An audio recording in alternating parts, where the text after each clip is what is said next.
High Admiral Varric stood before the curved window of her command ship, her iridescent scales reflecting the pale blue dot that hung in the distance. Earth. Another primitive world to add to the Kilarian Empire's ever-expanding collection of protectorates. At least, that's what the initial report suggested. Supreme Commander, the preliminary analysis is complete, announced Science Director Zhen, his tentacle-like appendages dancing across multiple holographic displays. The humans possess no unified planetary government, no orbital defense network, and their most advanced spacecraft can barely reach their own moon. They appear to be at least 3 centuries behind minimum interstellar civilization standards. Varric's inner eyelids flickered in amusement. The Empire had conquered hundreds of worlds, each one carefully measured against their universal development scale. Some species needed guidance, others required force, but all eventually accepted their place within the Empire's perfect order. Their military capabilities, Varric asked, more out of protocol than genuine interest. Primitive projectile weapons, crude nuclear devices, and basic electronic warfare systems. Nothing that could challenge our quantum shielding or gravitic weapons, Zhen replied, his voice carrying the familiar tone of scientific dismissal. Varric nodded, her crystalline head crest shimming with confidence. Prepare the standard first contact protocol. Show of force, followed by terms of surrender. Let's make this quick and clean. The first signs that something was wrong came 3 hours later. The Empire's initial demonstration of power, the systematic destruction of a small uninhabited island, failed to execute. Every targeting system on their ships simultaneously malfunctioned, the quantum-guided weapons refusing to lock onto their designated coordinates. Impossible, Zhen muttered, his appendages frantically working across the displays.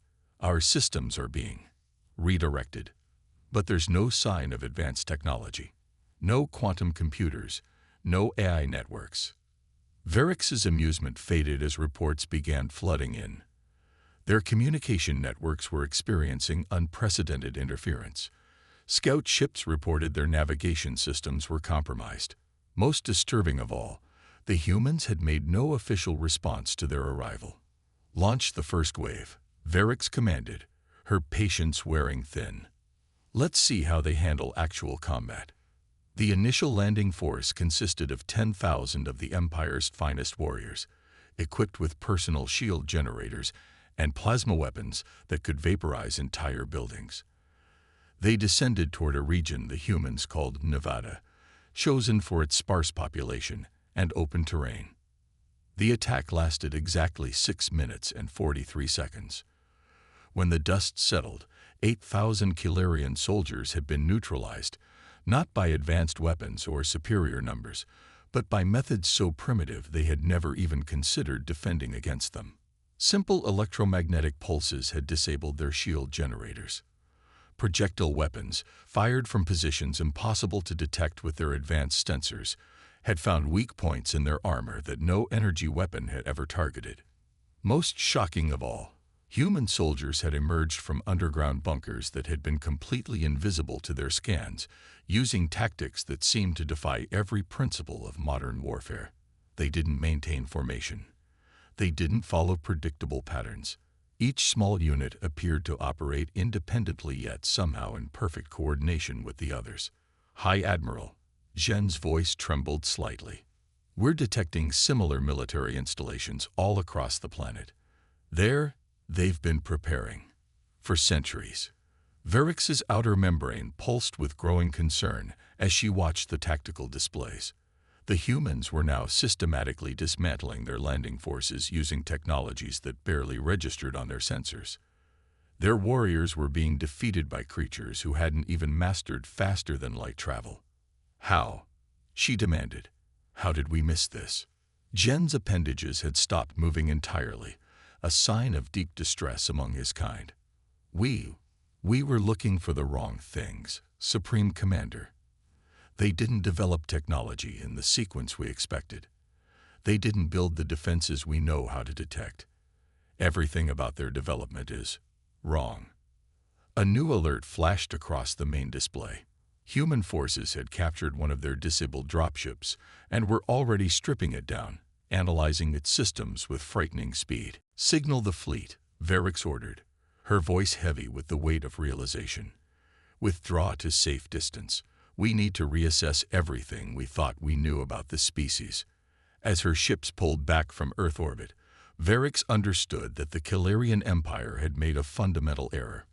They had mistaken technological progression for civilization, conventional development for capability. The humans hadn't built massive space fleets or planetary shields because they had never needed to. They had developed in ways the Empire had never imagined possible. For the first time in her long career, High Admiral Varix felt something she had never experienced before: doubt, not just in their mission, but in everything the Empire had assumed about the nature of advancement itself. The humans weren't primitive at all. They were something far more dangerous, unpredictable.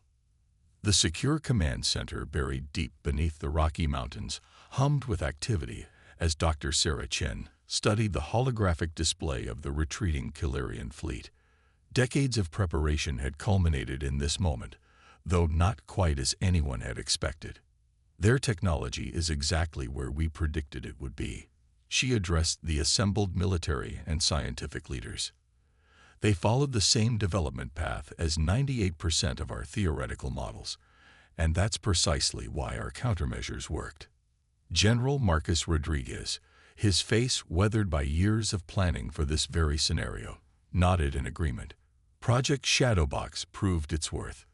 They never saw our preparations because they were looking for the wrong signatures. Their entire civilization is built on quantum technology. They never considered that we might deliberately avoid that path. The room's displays showed feeds from around the world. Captured Kilarian vessels were being transported to secure facilities, their advanced technology already being dissected by teams who had spent years preparing for exactly this task. But it wasn't just the military response that had caught the aliens off guard. The distributed defense network performed beyond expectations. Dr. Chen continued. "Our decision to build our planetary defense systems using modified 20th century technology, enhanced with targeted innovations, but deliberately avoiding quantum computing, made us effectively invisible to their scans. The truth was, humanity had been preparing for this moment since the first radio signals from deep space were detected over a century ago. But rather than racing to match potential alien technology, they had taken a different approach entirely." Intelligence Officer Maya Patel stepped forward, her cybernetic eye scanning through multiple data streams simultaneously. The psychological impact on their forces was even more significant than we anticipated. Their entire military doctrine is based on technological superiority. When faced with effective resistance using technology they considered obsolete, their command structure showed signs of severe stress. The room's main screen shifted to display footage from the Nevada engagement. Kilarian soldiers, their advanced weapons rendered useless by simple electromagnetic pulses, found themselves outmaneuvered by human forces using tactics that seemed chaotic to their rigidly structured minds. The decentralized command structure was key, Rodriguez added. Their hierarchical system couldn't adapt to our autonomous unit deployment. Each of our squads operated independently, but with full situational awareness, making their traditional strategy of targeting command and control nodes completely ineffective. But it wasn't just military preparation that had given Earth its edge. For decades, human scientists had been deliberately seeding scientific publications with carefully crafted misinformation about Earth's technological development. Any civilization observing them would see exactly what humanity wanted them to see: a species still struggling with basic spaceflight, decades away from any real interstellar capability. "The cultural integration teams are ready," Paddle reported. "We've been studying potential alien psychology for generations. The Kilarians' reactions so far match our technology supremacist profile almost perfectly. Their entire society is built around a linear view of technological progress. They literally cannot comprehend a civilization, choosing to develop along different lines." Dr. Chen's fingers danced across her console, bringing up new projections. Phase 2 is ready to implement. The Kilarians will return.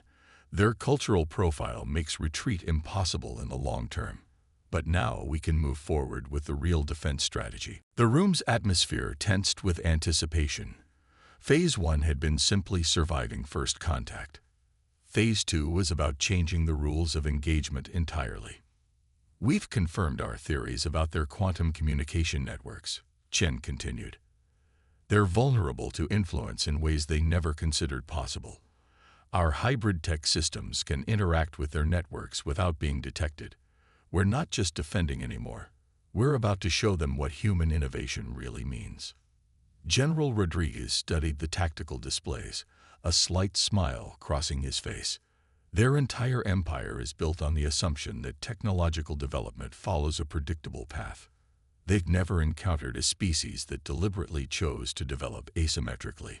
Everything they see as primitive about us is actually carefully engineered to exploit their weaknesses. The displays showed human forces already adapting captured Kilarian technology, integrating it with Earth's existing systems in ways its creators had never imagined possible. The aliens' quantum computers, designed for maximum efficiency, had no defense against human algorithms deliberately designed to be unpredictable and inefficient by their standards. We're tracking their fleet's withdrawal, Paddle reported. Their communications indicate exactly the kind of cultural shock we predicted. Their entire worldview is being challenged. The question is, what will they do when they realize that everything they believed about technological superiority was wrong? Dr. Chen's expression was grim but determined. They'll either adapt and learn to see the universe differently, or they'll return with everything they have, trying to prove their superiority. Either way, humanity is ready. We've been ready for longer than they could possibly imagine. The room fell silent as the implications sank in. Humanity hadn't just survived first contact. They had shaken an interstellar empire to its core. And they were just getting started. High Admiral Varix's crystalline crest darkened with rage as she watched the latest tactical feeds. The Kilarian Empire's second assault on Earth had begun 12 hours ago. It should have been overwhelming. Instead, it was turning into a nightmare. Impossible, she hissed, watching another squadron of their most advanced fighters spinning out of control. The humans weren't just defeating their ships, they were capturing them, turning them against their own fleet with terrifying speed. Science Director Jen's appendages trembled as he delivered his report. They've modified our quantum drives. Somehow they've merged their primitive combustion technology with our advanced systems. The resulting hybrid ships are operating in ways our sensors can't predict. They're using principles that defy our understanding of efficient engineering.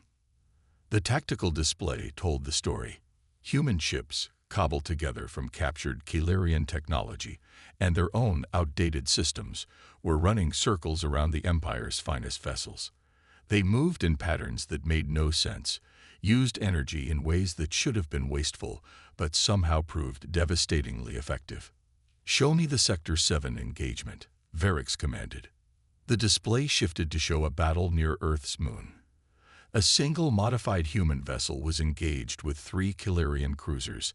As they watched, the human ship deliberately vented its atmosphere, using the expelled gas as a crude stealth screen, something no Kilarian would ever consider, given their obsession with system efficiency. The ship then fired what appeared to be simple metal projectiles through its quantum-enhanced drive field, accelerating them to velocities that turned the primitive bullets into devastatingly effective weapons. "They're not just using our technology," Jen observed, his scientific detachment cracking. "They're breaking it, rebuilding it, combining it with systems we dismissed as obsolete. Every principle of proper technological development says this shouldn't work. But it does," Varix finished, her outer membrane pulsing with stress. "Because they don't care about proper development. They don't care about efficiency or elegance. They only care about results." Reports continued flooding in from all sectors. Human forces had adapted Kilarian quantum communication systems to create what they called a messy net, a communication system so chaotic and redundant that it was impossible to jam or intercept. They had taken the Empire's precise, efficient weapon systems and turned them into what one human commander called quantum shotguns, crude but devastatingly effective. New contact, a sensor operator called out, multiple signatures emerging from Earth's atmosphere. The tactical display lit up with dozens of new contacts. But these weren't ships. They were space stations, assembled from captured Keylarian technology and Earth materials. The humans had been building them in secret, using the atmosphere itself as a shield from Keylarian sensors. Analysis, Varix demanded. Jen's appendages flew across his console. They're manufacturing plants. The humans are building more hybrid chips, using our own captured technology combined with their systems. But the designs, they're like nothing in our database. They're not even trying to copy our technology. They're deliberately modifying it, making it less efficient but more adaptable. A new alert sounded. Human forces had begun targeting the fleet's quantum navigation systems with what appeared to be modified terrestrial computer viruses. The ancient, simple code was wreaking havoc with the advanced Keylarian systems, which had no defense against such primitive but effective attacks. Full retreat, Varix ordered, her voice heavy with the realization that they were facing something unprecedented in the Empire's history. All forces, withdraw to Rally Point Delta.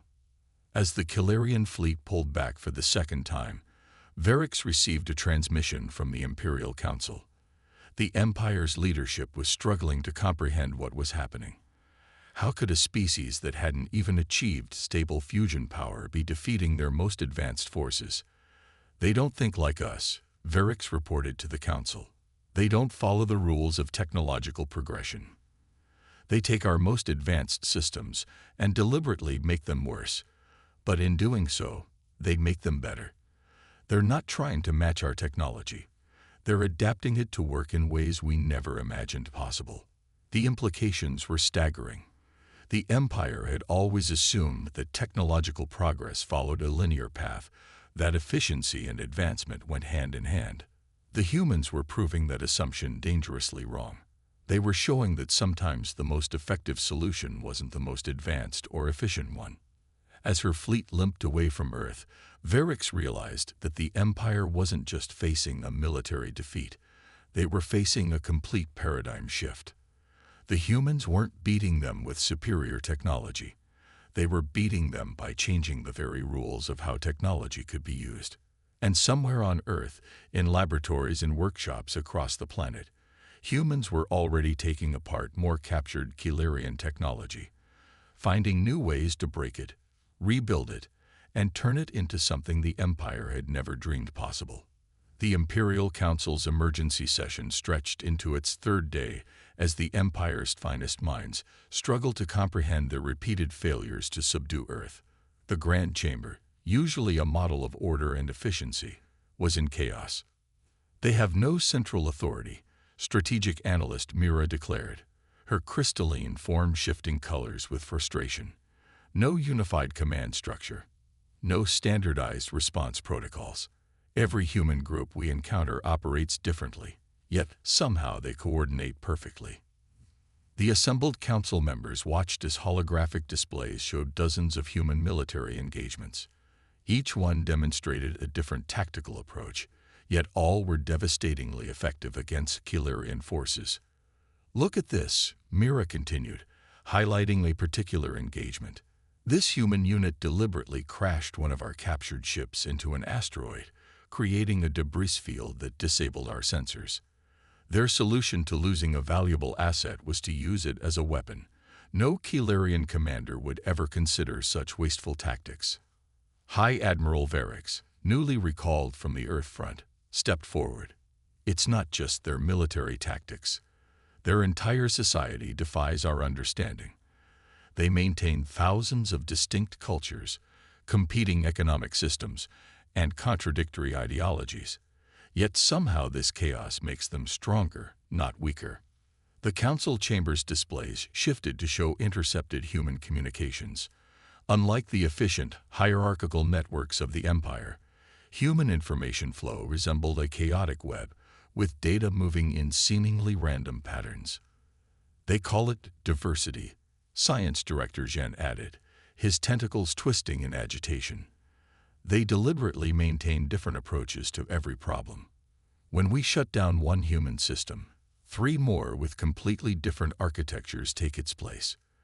There's no central point of failure. A junior analyst interrupted, her crystalline form pulsing with urgency. New data from the frontier. Human forces have begun launching counterattacks against our outer colonies, but each attack is different. They're not following any standard pattern of conquest. The tactical displays updated, showing dozens of human operations across Kilarian space. Some targets were being invaded, others simply harassed. Some human forces used captured Kilarian technology, others used their own hybrid weapons, and still others employed tactics so primitive they bypassed the Empire's most advanced defenses completely. This is why our predictive models fail, Mira explained, her voice heavy with realization. We built our empire on the assumption that advanced civilization requires unity, standardization, and efficient hierarchies. The humans proved this assumption wrong with every action they take. Varix moved to the center of the chamber, her presence commanding attention. Consider their response to our first invasion. We expected them to either surrender to superior technology or attempt to match it. Instead, they treated our advanced weapons as resources to be scavenged and repurposed. They don't try to understand our technology on our terms. They remake it to work on theirs. The displays showed human engineers taking apart Kilarian quantum computers, not to replicate them, but to find new ways to interfere with them. They weren't trying to build their own versions of imperial technology. They were finding ways to turn the Empire's technological superiority into a weakness. Their adaptability extends beyond technology, Zhen observed. Look at how they organize their resistance. No central command to target. No standard protocols to predict. Each human group develops its own solutions, shares what works, and immediately adapts to our countermeasures. It's organic. The council chamber fell silent as the implications sank in. The Empire's strength had always been its unity, its standardization, its perfect order. But against the humans, these strengths had become vulnerabilities. How do you defeat an enemy that treats chaos as an advantage? There's more, Mira added quietly. We're detecting increased unrest in our occupied territories. Other species are watching how the humans fight. They're learning. Some have already begun adopting human tactics, decentralizing their resistance, embracing unpredictability. Varix's outer membrane darkened. Then we face a choice. Either we find a way to defeat the humans quickly, or the very foundations of our empire may begin to crumble. The council leader finished.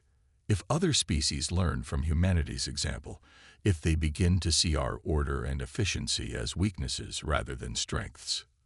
The chamber erupted in concerned murmurs. The humans weren't just defending their world anymore. They were inadvertently demonstrating a completely different way of existing. Their chaotic, diverse, redundant approach to civilization challenged everything the Empire believed about progress and power. And somewhere on Earth, in countless independent laboratories, military bases, and makeshift workshops, humans continued to innovate, adapt, and prepare. They weren't fighting just to survive anymore. They were fighting to prove that their way of life, their embrace of chaos and diversity, was just as valid as the Empire's dedication to order and efficiency. The Empire had wanted to teach humanity the proper way to advance. Instead, humanity was teaching the Empire that there was no single proper way at all. The Imperial Palace on Kilara Prime had stood unchanged for 10,000 cycles, its crystalline spires a testament to the Empire's commitment to perfect order. Now, for the first time in its history, the palace hosted representatives from Earth, not as conquered subjects, but as equals. High Admiral Varix watched the human delegation with a mixture of apprehension and curiosity. They were so different from each other, varying in size, color, dress, and mannerisms. Even their diplomatic team reflected their baffling commitment to diversity. Your civilization challenges everything we believed about progress, the Emperor declared, his crystalline form radiating complex patterns of light that reflected his internal conflict. We thought we understood the universal path to advancement. We were wrong. Dr. Sarah Chen, representing Earth's scientific community, stepped forward. There is no universal path, Your Majesty. Humanity's strength lies in our ability to explore many paths simultaneously. What you saw as primitive chaos was actually adaptive resilience. The Emperor's light patterns shifted as he processed this. Around the Grand Chamber, members of the Imperial Court watched the exchange with varying degrees of understanding. Some still radiated patterns of resistance to this new reality, while others showed signs of awakening curiosity. You could have destroyed us, the Emperor observed. When your counterattacks began, you had the capability to strike at our core worlds. Yet you chose restraint. Why? General Rodriguez, his combat decorations stark against his formal uniform, answered, because destruction wasn't our goal. You attacked Earth believing you would find primitive creatures needing guidance. Instead, you found equals who simply chose a different way of advancing. We wanted you to understand that. The chamber's holographic displays activated, showing the aftermath of humanity's defensive campaign. Kilarian colonies that had been raided not for conquest, but to demonstrate vulnerability. Imperial facilities that had been infiltrated not for destruction, but to prove a point. Every human action had been calculated to force the Empire to question its assumptions. Your technology is remarkable, Dr. Chen continued. Your achievements in quantum engineering, your mastery of efficient systems, these are genuine accomplishments, but you assumed they were the only valid measures of advancement. Humanity chose to develop in multiple directions simultaneously, even if that meant slower progress in any single area. Science Director Zhen, who had spent months studying human civilization, added his perspective. They maintained competing theories in their sciences, conflicting philosophies in their governance, and contradictory approaches to technology. What we saw as inefficient redundancy actually creates extraordinary resilience and adaptability. The Emperor rose, his crystalline form towering over the assembly. Then perhaps it is time for the Empire to learn a new way. Not to abandon our achievements, but to understand that there are other paths to advancement, other ways of measuring progress. The human delegation shared looks of cautious optimism. This was what they had hoped for, not just an end to hostilities, but the beginning of understanding. We propose an exchange, Dr. Chen offered, not of technology or resources, but of ideas. Let us share our different approaches to civilization. Perhaps together we can find new paths that neither of us could discover alone. The Emperor's outer crystalline layers shifted to a pattern that no human had seen before, one that the Kilarian members of the court recognized as representing profound change. Yes, the Empire has enforced its vision of progress for too long. We forgot that true advancement comes from exploring all possibilities, not just the most efficient ones. Around the chamber, other Kilarians began displaying similar patterns. The rigid hierarchies and assumptions that had defined our civilization for millennia were beginning to shift. There will be resistance, Varix warned. Many in the Empire will struggle to accept such fundamental changes to our way of thinking. Of course there will be, Rodriguez replied with a slight smile. Change is never efficient. Progress is rarely orderly. But that's exactly the point we've been trying to make. As the formal proceedings concluded, and the two species began their first real dialogue, the Emperor made one final observation. We came to Earth believing we would find primitive creatures in need of guidance. Instead, we found teachers who showed us that our own development was more limited than we imagined. Dr. Chen nodded. And we learned something too. We always feared that advanced alien civilizations would be utterly beyond our understanding. Instead, we discovered that the very things we thought made us primitive, our diversity, our adaptability, our acceptance of inefficiency in pursuit of resilience, were actually our greatest strengths. Outside the palace, The crystalline spires of Kilora Prime caught the light of their sun, breaking it into countless different colors. For the first time in the Empire's history, that diversity of light seemed less like imperfection and more like possibility. The Empire had sought to impose order on the galaxy. Instead, humanity had shown them that true strength comes not from enforcing a single path, but from embracing the chaos of infinite possibilities. It was the dawn of a new era, not just for Earth or the Empire, but for all civilizations who would learn from their example.